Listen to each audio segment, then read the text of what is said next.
जिंदगी में बार बार निराशा हाथ लगने की वजह से मुझे कई दिनों के लिए गायब होना पड़ा। सर पर कफन बांधकर मैं अपने साथी अर्जुन देवरकोंडा के साथ माल की तलाश में निकल पड़ा। मुझे सूचना मिली कि कुड़ई कनाल के जंगलों में अलग किस्म की माल पाई जा रही है, जिसे सूंघाकर बच्चों को उड़ता हुआ हाथी दिखाया जा रहा है। विजयवाड़ा के सड़कों से होते हुए मैं जंगल की ओर बढ़ चला।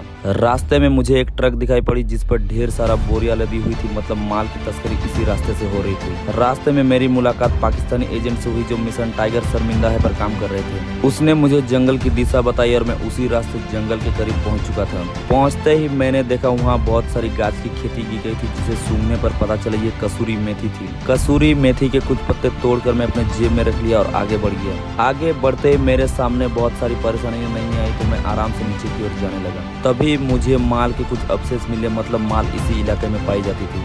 माल की तलब मुझे नीचे से ऊपर की ओर ले जा रही थी। जिस ऊंचाई पर चढ़ने में मेरी फट जा रही थी, वहाँ कुछ लोग अपने जिम का सामान छोड़कर चल गए थे। मेरे साथ अत्याचार इतनी ज्यादा बढ़ गई थी, प्यास लगने पर मुझे पानी तक नहीं दिया जा रहा था, क्योंकि वो पानी पूजा का था और पूजा मेरी एक्स थी। उस पत्थर दिल के नाम से बचता बचाता मैं पत्थरों के बीच कूद गया और आगे बढ़ गया। तभी मेरे कानों में माल की सुगंध सुनाई देने लगी। मुझे असली वाले माल मिल चुके थे, जिसे लेके मैं भालू पुलिया की ओर चल पड़ा।